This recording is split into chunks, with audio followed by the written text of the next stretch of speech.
किसी भी मुल्क को गिराने के लिए एक बहुत ख़ास हिकमत अमली इख्तियार की जाती है और उस हिकमत अमली के तहत उस मुल्क को घुटनों के ऊपर लाया जाता है, यानी उस मुल्क को या उस मुल्क पर कंट्रोल हासिल किया जाता है।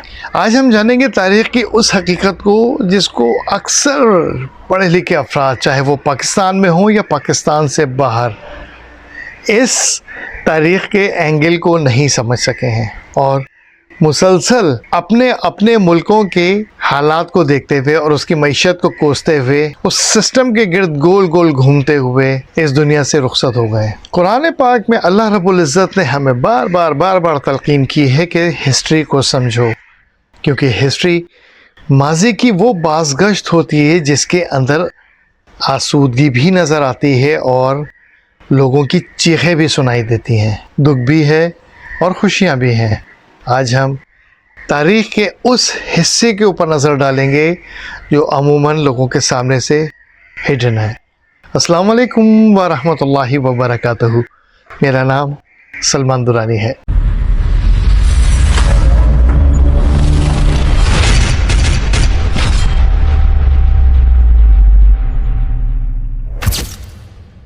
कोई भी मुल्क अगर ज़ायनिस्ट के टारगेट पर आ जाए और वो उस मुल्क की मईशत समेत बहुत सारी चीज़ों पर कब्ज़ा करना चाहते हैं और वो चाहते हैं कि वो मुल्क उनके जो भी वो वहाँ से कहें उसके ऊपर वो मुल्क सर तस्लीम खम करे और उनके मुताबिक चले और उनके मुताबिक अपनी पॉलिसीज़ को मुरतब करे, तो वो मुल्क एक बहुत ही ख़ास हिकमत अमली के तहत काबू किया जाता है। याद रहे कि पाकिस्तान में ज़ायनिस्ट अमेरिकन्स को समझा जाता है, जबकि ज़ायनिस्ट ना अमेरिकन्स होते हैं, ना यूरोपियंस होते हैं, ना ब्रिटिशर्स होते हैं। ज़ायनिस्ट एक बिल्कुल ही अलग कौम है, एक बिल्कुल ही अलग माइंडसेट है जो कि दुनिया के वसाइल पर कब्ज़ा चाहता है। हिंदुस्तान, बांग्लादेश, नेपाल, जहाँ पर उर्दू समझी जाती है, बोली जाती है, उन लोगों की तो समझ में ये ज़ायनिज़्म का कॉन्सेप्ट आता ही नहीं है, क्योंकि उनको ये चीज़ पढ़ाई ही नहीं गई है। मगर पाकिस्तान में कुछ लोग नो हाउ रखते हैं कि ज़ायनिस्ट भी कोई एक माइंडसेट है। इस ख़ास हिकमत अमली के तहत इस टारगेटेड मुल्क को, इसकी हुकूमत को, इसकी अपोजिशन को, इसके दीगर तबक़ात को बशमूल मजहबी एलीट को भी कर्ज़ों और दीगर मंसूबों का लालच देकर उसमें ट्रैप किया जाता है और फंसाया जाता है। और इस तमाम खेल को रचाने वालों को या इस टीम के जो टॉप लीडर टीम होती है उसको इकनॉमिक हिटमैन्स कहा जाता है। इकनॉमिक हिटमैन की टर्म सामने आई 2004 के अंदर एक साबिका इकनॉमिक हिटमैन की तरफ से। जॉन पर्किंस उसका नाम था और उसने, जिसके ऊपर बहुत सारे गुनाहों का बोझ था, अपने ज़मीर की आवाज़ पर या किसी और वजह से एक किताब लिख के मार्केट में फेंकी और इस किताब का नाम था the confession of the economic hitman. और ये किताब सन 2006 में, यानी इसकी पब्लिश के 2 साल के बाद, इटोबिको कनाडा से ख़रीदी थी। इस किताब में जॉन पर्किंस, जो कि साबिका हिटमैन था यानी इकनॉमिक हिटमैन था, उसने अपने मुकम्मल तजर्बात लिखे हैं और इस किताब के मुताबिक किसी भी मुल्क को अपने कंट्रोल में लाने के लिए ज़ायनिस्ट 5 बुनियादी मराहिल का इस्तेमाल करते हैं। इसका पहला तरीक़ाकार ये होता है कि तरक्की पजीर मुल्क, चाहे वो कोई भी हो, सिर्फ तरक्की पजीर इसने लिखा है, मगर एक्चुअली अगर आप गौर व फिक्र करने वाले हैं और आपने अगर वेस्ट के अंदर ज़िंदगी गुजारी है और वहाँ की अगर आप गवर्नमेंट से या पॉलिटिक्स से मुतल्लिक़ रहें तो ये कैनवस मज़ीद वसी हो जाता है। ये किताब बहरहाल एक आम इंसान के लिए, आम लोगों के लिए लिखी गई थी, तो इसलिए उसने सिर्फ तरक्की पजीर का ही मुल्कों का ही नाम लिया है, यानी जो भी तरक्की के रास्ते पर चल रहे हैं वो मुल्क। इसके मुताबिक वहाँ पे किसी भी तरक्की पजीर को जब भी टारगेट किया जाता है तो वहाँ के कुदरती वसाइल, मादनियात और वहाँ के कुदरती ख़जानों को भी देखा जाता है कि उसके पास कुदरती ख़जाने हैं या नहीं। तो उस मुल्क के कुदरती ख़जानों को, इन तमाम चीज़ों को देखते हुए मेडिकल, तालीम और ज़राअत के अलावा, I repeat, medical, education and agriculture, इन तीनों से हटकर वहाँ के इंफ्रास्ट्रक्चर के नाम पे, यानी हाईवेज और पावर प्लांट्स टाइप की चीज़ें जो होती हैं, उसके ऊपर उसको बढ़ाने के लिए, उसको बनाने के लिए कर्जा दिया जाता है और ये चूरन बेचा जाता है कि इससे आपके मुल्क बहुत तरक्की करेगा। और इस मामले में कन्विंस करने वाले यही इकोनॉमिक हिटमैन्स ही होते हैं। और ये कर्जा लिया जाता है IMF और वर्ल्ड बैंक से। मगर साथ साथ ये भी शर्त रखी जाती है कि ये जो भी इंफ्रास्ट्रक्चर आप अपने मुल्क में बनाएंगे, इसके लिए आप वेस्टर्न कंपनीज आकर आपको इसकी मदद करेंगी और इस पूरे ठेके को लेंगी। इस मुल्क के ऊपर हमें भरोसा नहीं है, तो इसलिए हमारे ही इंजीनियर्स, जो भी ऊपर की टीम होगी, एलीट टीम होगी, वो आके आपकी मुल्क के अंदर काम करेगी। तो वेस्ट के ही कंपनीज, मल्टीनेशनल कंपनीज या जो भी लिमिटेड कंपनीज होती हैं, वो वहाँ उस मुल्क के अंदर इस चीज़ों के ऊपर काम करती हैं और वो फिर नीचे सब कंपनीज को हायर करती हैं जो कि लोकल होती हैं। और इस मामले में बड़ा ठीक ठाक घोटाला होता है और ऊपर ही ऊपर ये सारी करप्शन हो जाती है। और इस तरह जो पैसा बाहर से आता है वो इन्हीं कंपनीज के ज़रिए घूम के वापस उसी मुल्क में ही चला जाता है। जो भी मुल्क इन इंफ्रास्ट्रक्चर को बनाने के चक्कर में पड़ता है, तो होता ये है कि वो इतने बड़े बड़े कर्जे उठा लेता है और आती भी रकम किसे बुरी लगती है। तो उस मुल्क की एलीट क्लास उस रकम को लेती है। ऊंट के मुंह में जीरे के नाम पर थोड़ा सा वो खर्चा लगता है, बाकी सारा पैसा, एक बड़ा रकम का हिस्सा वो हड़प हो जाता है। फिर होता ये कि ये इतना बड़ा कर्जा जो लिया हुआ होता है, ये प्रैक्टिकली वापस करना उस मुल्क के लिए बहुत मुश्किल होता है। तो होता ये है कि उस कर्जे के ऊपर जो सूद चढ़ रहा होता है, सिर्फ सूद उतारने के लिए मज़ीद कर्जा लेना पड़ता है और फिर ये साइकिल मुसलसल चलती रहती है और सूद दर सूद ये चीज़ बढ़ती चली जाती है। कर्जा कैपिटल वहीं रहता है, सूद बढ़ता चला जाता है। तीसरा इसका हल ये होता है कि जब वो मुल्क पैसे देने के काबिल ही नहीं होता और उसको मज़ीद कर्जा नहीं दिया जाता एक पॉलिसी के तहत, और उस पर फिर दबाव ये डाला जाता है कि आप बाहर की कंपनीज़ को आप अपने कुदरती वसाइल या आपके जो जो एसेट्स हैं वो आप रखें या बेचें, गिरवी रखें या बेचें। तो अमूमन इनको ख़रीदा जाता है और इस मजबूरी में वो मुल्क अपनी कुदरती गैस, मादनियात, ज़मीन के अंदर के छुपे हुए ख़जाने, एयरपोर्ट्स, हाईवेज़, जो कुछ उसके पास होता है एसेट, वो इन बड़ी बड़ी कंपनीज़ को बेचने लगते हैं, गिरवी रखने लगते हैं। बहरहाल मुल्क इस तरह अपने घुटनों पे नीचे झुकने लगता है और ये काम इंटरनेशनल कंपनीज़ बहुत ही सस्ते दामों में उस फंसे हुए मुल्क से ले लेती हैं।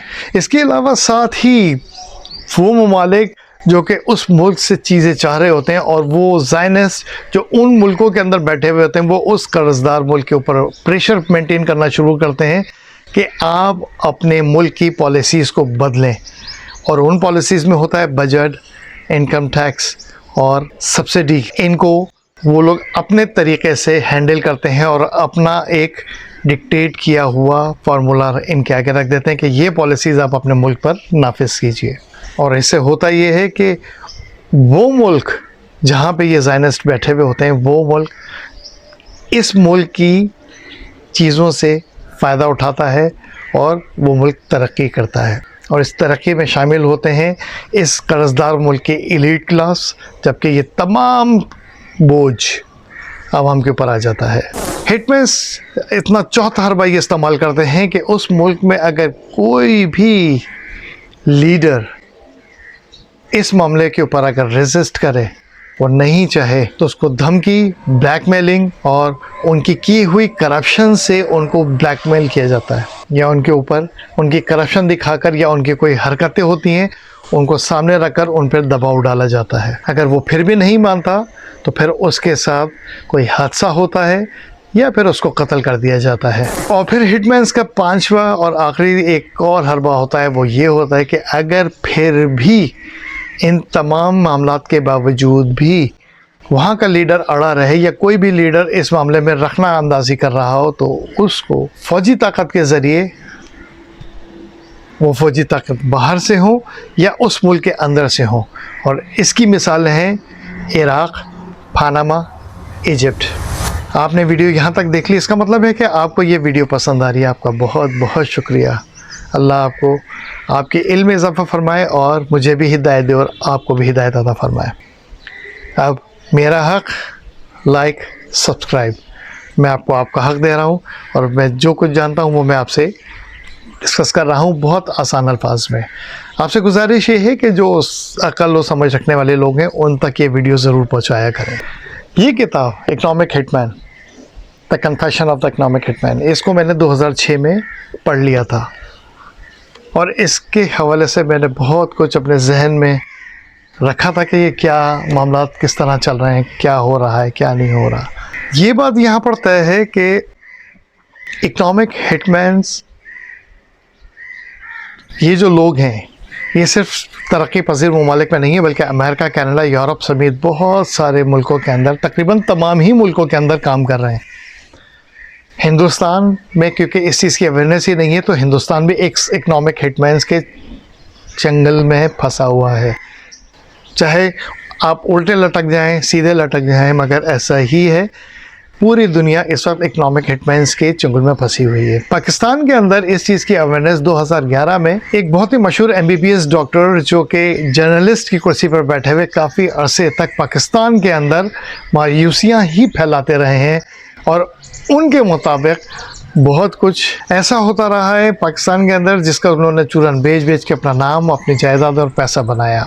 असल मामला इन चीज़ों को बताने का ये होता है कि आप अपने दिमाग का इस्तेमाल करें और सोचें कि दुनिया कहाँ जा रही है, क्या हो रहा है।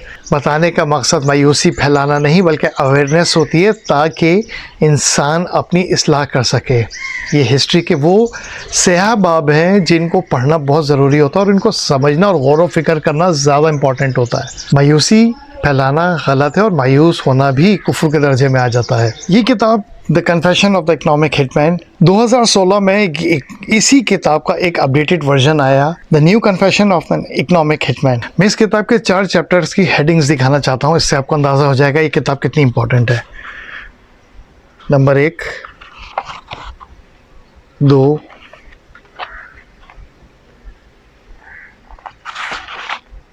3,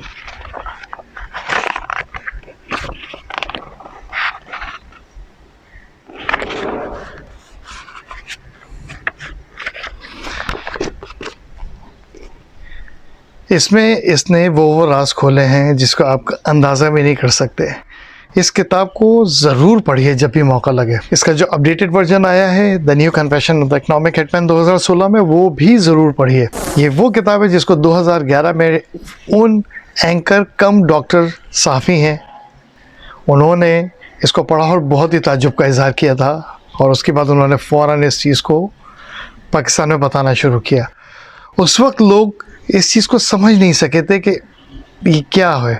शायद ऊपर के पढ़े लिखे तबके में चंद एक लोगों ने इस किताब को बड़ा सीरियस लिया था, मगर ये जब आप किताब पढ़ेंगे तो आपको अंदाज़ा होगा कि पूरी दुनिया के अंदर किस तरह जाल फैलाया गया और किस तरह पूरी दुनिया को काबू किया गया। अमेरिका और कनाडा में बैठे हुए या इंग्लैंड में बैठे हुए या यूरोप में बैठे हुए अगर कोई हमारे लोग जो उर्दू समझते हैं और ये वीडियो देख रहे हैं कि वो उस मुल्क के अंदर इस तरह का कोई सिलसिला नहीं है, कानून बड़ा है और कानून की ही सारी मतलब वाह है, ऐसा कुछ नहीं है। मैं उस कानून का हिस्सा रहा हूँ और कनाडा की पॉलिटिक्स में भी रहा हूँ। मैं वो जानता हूँ कि कारपेट के नीचे गंद किस तरह है। हाँ, एक आम आदमी उसके ऊपर इसके असरात इतने नहीं आते, मगर अगर उसका टाकरा इन लोगों से पड़ जाए, ऊपर की एलीट किसी ज़ायनिस्ट से जो रोड पर हो और आपका उसका कुछ मामला हो जाए। मिसाल देता हूँ, अगर कोई आपकी गाड़ी ही एक्सीडेंट उसकी गाड़ी के साथ हो जाए,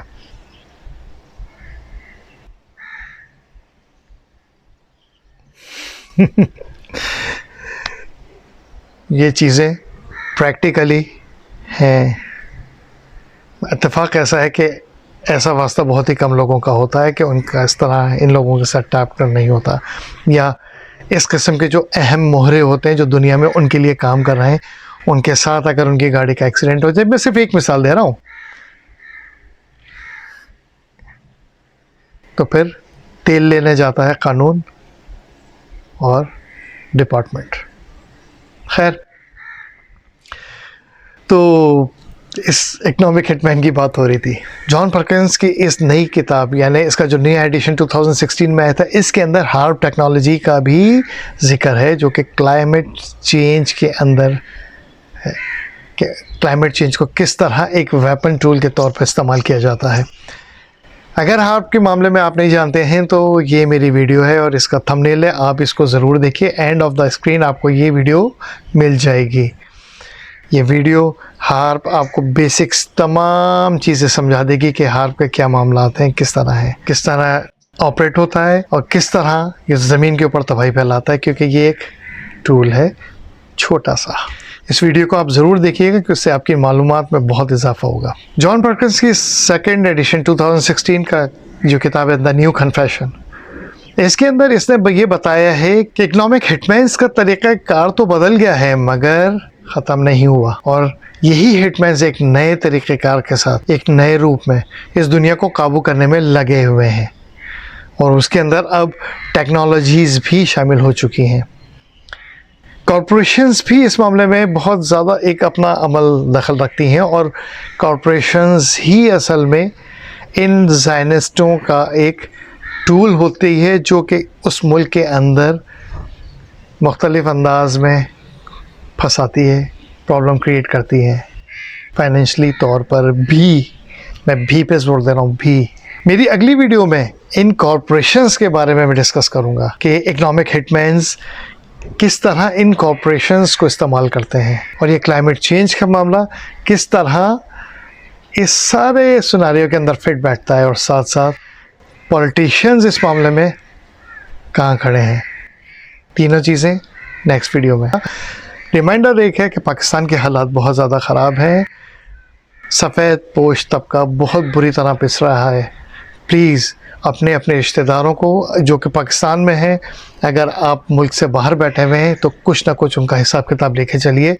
उनकी मामलात शायद सफ़ेद पोशी में वो जिक्र ना करें मगर आप पूछ लिया कीजिए, क्योंकि ये वीडियो इकनॉमिक से रिलेटेड ही है, तो इसलिए मैं आपको बता रहा हूँ कि इकनॉमिकली बहुत सारे घरों के अंदर बहुत ज़्यादा प्रॉब्लम्स हो गई हैं। बहुत सारे लोग बहुत परेशानी का सामना करना पड़ रहा है। मैं ख़ुद ये चीज़ें देख रहा हूँ और जो अपनी से बन सकती है मदद कर रहा हूँ। अगर आप मेरे ज़रिए किसी की मदद करना चाहते हैं तो काइंडली मेरे डिस्क्रिप्शन बॉक्स के अंदर अकाउंट्स मौजूद हैं। आप अगर साहिब हैसियत हैं, साहिब मामला हैं, तो सफ़ेद पोशों की ज़रूर मदद कीजिए क्योंकि उनके हालात बहुत ख़राब है। अपने घर वालों का ख्याल रखिएगा, अपना भी ध्यान रखिएगा, और इंशाल्लाह मिलते हैं अपनी नेक्स्ट वीडियो में। अस्सलाम वालेकुम व रहमतुल्लाहि व बरकातुहू।